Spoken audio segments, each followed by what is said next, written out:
এবার সুকান্ত কাকাকে আমি এটা বলতে চাই যে অভিষেক বন্দ্যোপাধ্যায় থেকে রাজনীতি আপনি তো অনেক চুনোপুটি। আপনার যারা বাপ ঠাকুরদা আছে দিল্লিতে, তারাও 80 বার করে সামনে পিছনে প্রণাম করে। হঠাৎ করে 2021 থেকে 2026, 24 ইলেকশন আগে একবার হলো, আবার 26 ইলেকশনের আগে আবার ইডি সক্রিয় হলো। আমি বলছি এতদিন কি ইডি গাঁজা খেয়ে ঘুমাচ্ছিল? ইয়া দেবী সর্বভূতেষু করে আমরা শুনি মহালয়া। তারা একদল যাবে, একদল আসবে, একদল যাবে আসবে, স্বাভাবিক ব্যাপার। একেবারেই দাদা, আমরা দেখলাম যে সুকান্ত মজুমদার আজ গঙ্গাসাগরে গেছেন এবং তিনি সেখান থেকে কিন্তু বলছেন মুখ্যমন্ত্রীর যে কাট আউট দেওয়া হয়েছে সেখানে, তাই নিয়ে কিন্তু বলছেন মুখ্যমন্ত্রী সম্পূর্ণভাবে অ্যাডভার্টাইজ করতে সেখানে যান। কোনো রকম ধর্মীয় বিষয়ে কিন্তু তিনি হস্তক্ষেপ করেন না, বা তার ধর্মীয় বিষয় নিয়ে কোনো মাথা ব্যথাই নেই। দেখুন, এই কথাটা উনি যদি বলেন, সবার আগে ওনাদের দিকে আঙুল উঠে যাবে। আমাদের ভারতবর্ষের যিনি প্রধানমন্ত্রী নরেন্দ্র মোদী, যিনি মাকে প্রণাম করতে গেলে অন্তত 400 ক্যামেরা নিয়ে যান। আমাদের ভারতের যিনি প্রধানমন্ত্রী কুম্ভ মেলায় স্নান করতে গেলে যদিও পিঠ পর্যন্ত ডোবে না, 1 হাঁটু জলে ডুবে পিঠ পর্যন্ত ডোবানোর চেষ্টা করে, সেখানে ডাইনে বাঁয়ে সামনে পিছনে ওপর ড্রোন ক্যামেরা লাগিয়ে তিনি সেখানে স্নান করছেন, ভক্তি দেখাচ্ছেন, এবং তাকে চারিদিকে দড়ি দিয়ে বেঁধে ঘেরাটোপের মাধ্যম দিয়ে একটা প্রচারের মাধ্যম দিয়ে তিনি ধর্মগুলোকে প্রচার করার চেষ্টা করেন। মমতা বন্দ্যোপাধ্যায় প্রত্যেকটা ধর্মকে সম্মান করেন। হিন্দু, মুসলিম, বুদ্ধিস্ট, জৈন, পার্সি, খ্রিস্টান প্রত্যেকটি ধর্মকে সম্মান করেন। প্রত্যেকটি ধর্মের অনুষ্ঠানে তিনি যান।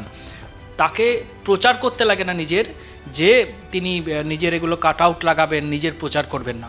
মমতা বন্দ্যোপাধ্যায়ের ছবি তো বাংলার প্রত্যেকটা মানুষের মনের মধ্যে রয়েছে, প্রত্যেকটা মা বোনদের মনের মধ্যে, বুকের মধ্যে গেঁথে রয়েছে যে মমতা বন্দ্যোপাধ্যায় তাদের বাড়ির একজন সন্তান, তার বাড়ির একজন মা, তার বাড়ির একজন আত্মীয়, এরকম চোখে মানুষ দেখে বাংলার মা বোনরা।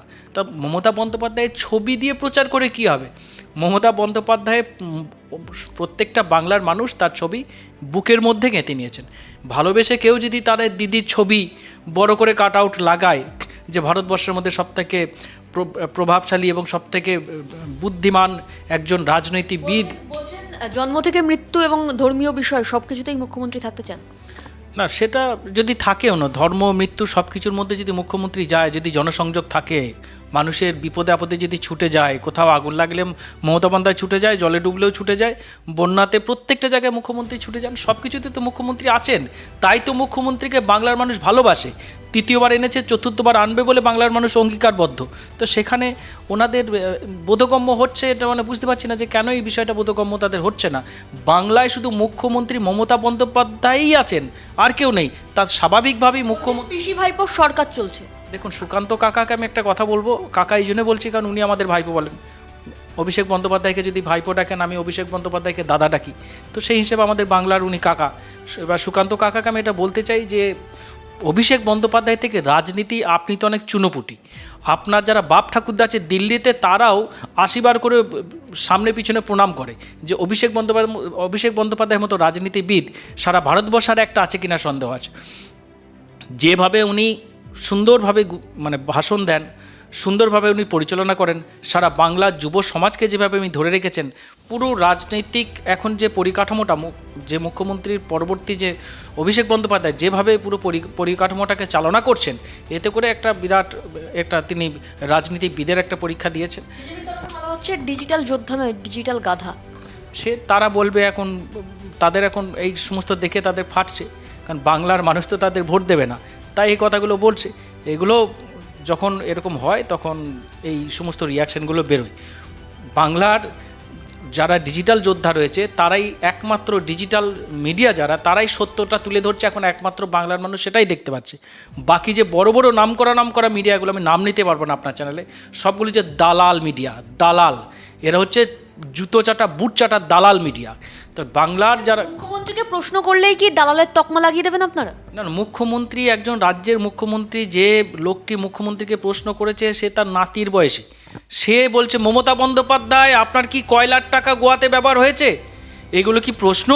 এ তো সংবাদ মাধ্যমের তকমাটাকে নিয়ে গণতন্ত্রের চতুর্থ স্তম্ভকে ঢাল করে এ তো মুখ্যমন্ত্রীকে অপমান করছে।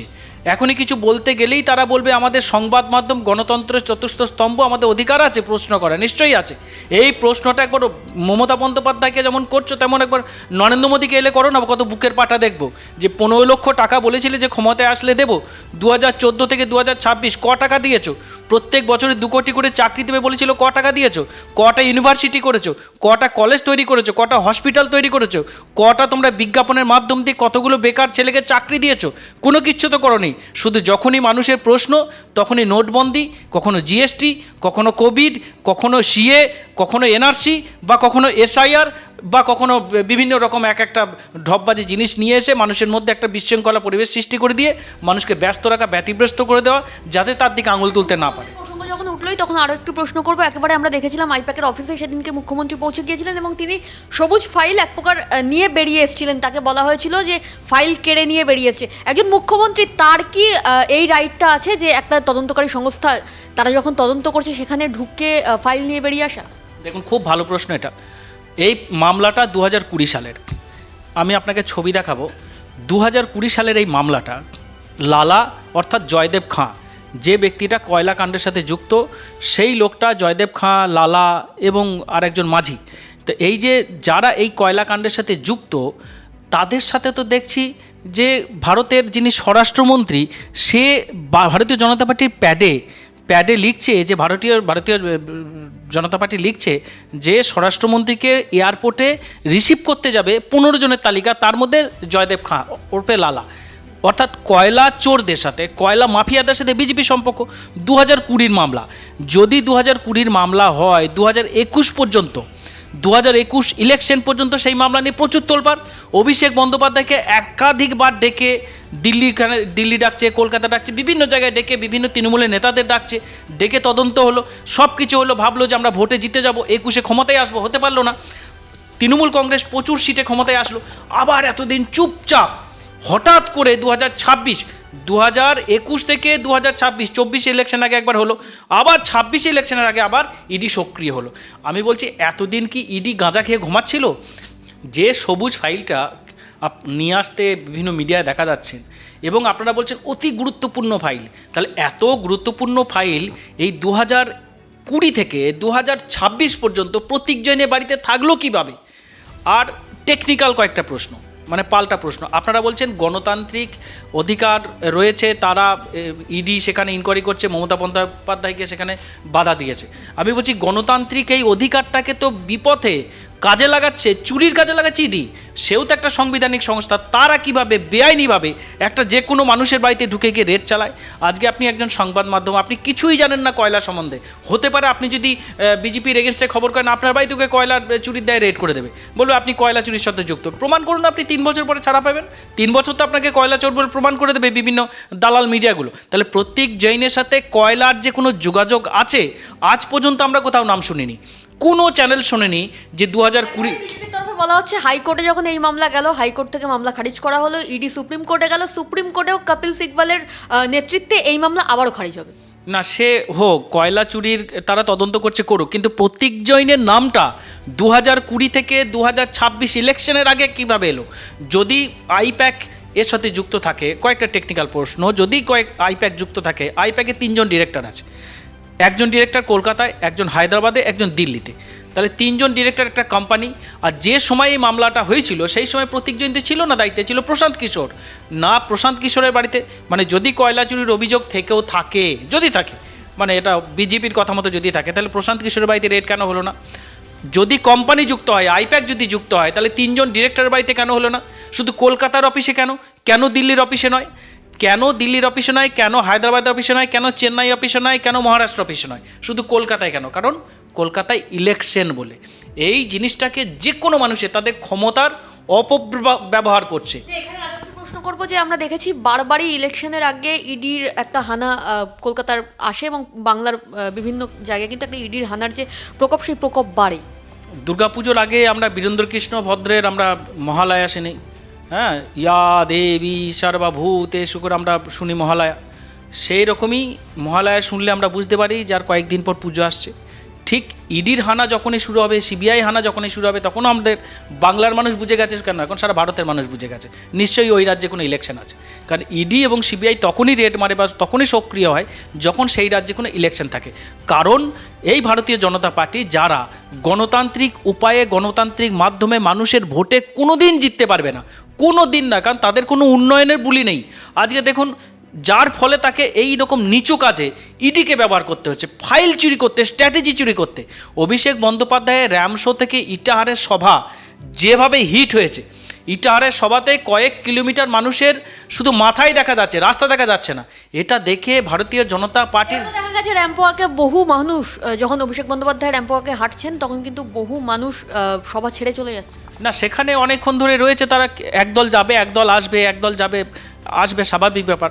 তাহলে কি অভিষেক বন্দ্যোপাধ্যায়ের ইয়েতে এইভাবে কি এবার 26-এর ইলেকশনে তৃণমূল কংগ্রেসেরও যাওয়ার পালা চলে এলো? না, মানুষের সভা থেকে কি হয়, অনেকক্ষণ ধরে ধরুন সকাল 12টার সময়, কেউ সকাল 6টার সময় এসেছে, তারা দাঁড়িয়ে থেকে দেখা গেল যে 10টা পর্যন্ত অপেক্ষা করছে, তারা 10টার সময় আস্তে আস্তে টিফিন করতে যাচ্ছে বা কেউ সাইডে দেখতে যাচ্ছে, আবার কিছু মানুষ যারা বাইরে অপেক্ষা করছে, ঢোকার জায়গা পাচ্ছে না, তারা ফাঁকা জায়গা থেকে ঢুকছে। অর্থাৎ এরকমই হয় সভাগুলোতে। যদি সভায় 1 লক্ষ লোক থাকে তাহলে সভার বাইরে অন্তত 2 থেকে 2.5 লক্ষ লোক অপেক্ষা করে। ধর্মতলা সভাগুলো সেম, যদি মনে করেন যে কোনো একটা সভাতে 1 লক্ষ লোক আছে, তাহলে যেন বাইরে আরও 1.5 থেকে 2 লক্ষ লোক আরও বাইরে ঘুরছে, এরকমই স্বাভাবিকভাবেই এগুলো চলে। কিন্তু মমতা বন্দ্যোপাধ্যায় উন্নয়নের রাজনীতি করে, নোংরা উলঙ্গ রাজনীতি করে না। মমতা বন্দ্যোপাধ্যায়ের প্রত্যেকটা প্রকল্প দ্বারায় বাংলার প্রত্যেকটা মানুষ উপকৃত। বাংলার মানুষ চায় মমতা বন্দ্যোপাধ্যায় আসুক, কারণ 34 বছরের সরকার থেকে কিছু পায় নাই। মমতা বন্দ্যোপাধ্যায় যা দিয়েছে 3 বারের সরকারে, এটা ইতিহাস, ঐতিহাসিক। এবং আগামী দাদা মুখ্যমন্ত্রী মমতা বন্দ্যোপাধ্যায় 26,000 মানুষের চাকরি খেয়ে নিয়েছে। না, এটা মুখ্যমন্ত্রী কার চাকরি খেয়েছে? মুখ্যমন্ত্রী আজকেও চাই যে প্রত্যেকটা ছেলে মেয়ের চাকরি হোক। বলা হয়েছিল ডবল চাকরি হবে, চাকরি কোথায়? এই প্রোপাগান্ডা তো তৈরি করছে যারা 34 বছরের কিন্তু মানুষদের ওপর লাঠিচার্জ হচ্ছে। না, সেগুলো না। বামফ্রন্ট সরকার যারা 34 বছরের রাজনীতি করে এসেছে, যারা এখন দিশাহারা হয়ে গেছে, শূন্য গেছে, তাদের কিছু অ্যাডভোকেট হাইকোর্টে কেস করছে, কখনো চাকরি দেওয়ার জন্য কেস করছে, যারা চাকরি পাক, যেই চাকরিটা দিয়ে দিচ্ছে তখনই আবার একটা ছোটো মোটো খুঁত বার করে আবার পাল্টা কেস করছে যাতে চাকরিটা আটকে যায়। অর্থাৎ আমরা দেখেছি, বিকাশ ভট্টাচার্যি নামটাই নিচ্ছি, বিকাশ ভট্টাচার্যি চাকরি হারাদের সঙ্গে থেকে যখন এই চাকরি হারারা বুঝতে পারলো যে এই সিপিএম আমাদের সর্বনাশ করছে, পরবর্তীকালে এই চাকরি হারারাই বিকাশ ভট্টাচার্যির বাড়ি ঘেরাও করলো। তার মানে এদেরকে রাজনৈতিক উদ্দেশ্য প্রণোদিতভাবে ব্যবহার করে এই ছেলেগুলোকে রেখে একটা প্রোপাগান্ডা, একটা ইস্যু তৈরি করার চেষ্টা করা হচ্ছিল, যেটা এই ছেলেগুলো বুঝতে পারছে যে মমতা বন্দ্যোপাধ্যায় তো বারবার চাকরি দিতে চাইছে, কিন্তু চাকরি দেওয়ার ক্ষেত্রে চাকরি দিতে চাইছে না চাকরি বিক্রি করতে চাইছে না, এটা কোথাও প্রমাণিত নয়, এগুলো মিডিয়ার কথা। এগুলো কিছু দালাল মিডিয়া আছে। পার্থ চট্টোপাধ্যায়ের বাড়িতে টাকা কিসের? পার্থ চট্টোপাধ্যায়ের বাড়ি থেকে টাকা পাওয়া যায়নি। আমরা শুনেছি যতদূর যে ওনার কোনো পরিচিতি, কোনো একজন মহিলা বা বান্ধবীকেও, বান্ধবীটা কার ছিল? পার্থ চট্টোপাধ্যায় বান্ধবী হতেই পারে, কারোর বন্ধু বান্ধব, তার বাড়িতে যদি টাকা পাওয়া যায় তার জন্য মন্ত্রীকে দায়ী করবেন? মহাবিপজ্জনক ব্যাপার। ধরুন টাকা স্বীকার তো করে দিয়েছে, সেটা তো ইডিতেও সেটা খাতায় কলমে একটা প্রেস নোট দিয়ে বলুক না যে ওই টাকাটা পার্থ চট্টোপাধ্যায়ের টাকা ছিল। কই, আমরা তো ইডিকে বলতে শুনিনি। এত বছর পার্থ চট্টোপাধ্যায়কে জেলে আটকে রাখলো, ইডির কোনো প্রেস বিজ্ঞপ্তিতে দেখিনি যে পার্থ চট্টোপাধ্যায়ের টাকা পার্থ চট্টোপাধ্যায়ের পরিচিতি বা বান্ধবীর বাড়ি থেকে পাওয়া গেছে, কোথাও দেখিনি। অর্থাৎ ইডি যখন কারো বাড়িতে টাকা রেড মারলো, ওকে প্রমাণ করারও দায়িত্ব। পার্থ চট্টোপাধ্যায় কিন্তু জেল থেকে বেরোনোর পর একেবারে তৃণমূলের বিরুদ্ধে গিয়ে মুখ খুলেছিলেন। না, সে তার ব্যক্তিগত ব্যাপার, মুখ খুলছে। অনেক সময় হয় যে কাউকে পছন্দ নয়, কাউকে পছন্দ। সে একটা ক্ষমতায় ছিল, এখন হয়তো সেই জায়গায় কেউ নেই, দেখছে যে আমরা সেই জায়গাটা নেই, মানুষের কাছে তার একটা খারাপ ইমেজ পৌঁছে গেছে, মানুষ তাকে আর সেই জায়গায় নেবে না। কারণ পার্থ চট্টোপাধ্যায়কে আমরা যেরকমভাবে জানতাম, এই অ্যারেস্ট হওয়ার পরে একের পর এক এই বান্ধবী বেরিয়ে যাওয়ার পরে, তখন তো আমাদেরও নিজেদেরও কোথাও একটা জায়গায় লেগেছে যে এরকম একটা সিনিয়র পলিটিশিয়ান বা এরকম একজন ব্যক্তি সে এরকমভাবে সরাসরি সম্পর্ক করছে একটা বাচ্চা মেয়ের সাথে, তার মানে ওর বয়সের তুলনায় বাচ্চা মেয়ে যে দেশে এরকম একটা রিলেশন করছে। তো কোথাও এক একজনের মানসিকতা এক এক রকম, যার ফলে দল মনে করেছে যে দূরত্ব মেনটেন করবে বা কিছু একটা সেরকম করছে, দলে যেটা সিদ্ধান্ত করছে। কিন্তু পার্থ চট্টোপাধ্যায় যতদিন কাজ করেছে সে ততদিন দলের হয়ে দলের পোস্টে থেকে কাজ করেছে, আজকে তো দলের সেই জায়গায় নেই। তো পার্থ চট্টোপাধ্যায়ের এই প্রসঙ্গটাও সম্পূর্ণ এখন ওঠানোটাও বেকার, কোনো কাজের কাজ না।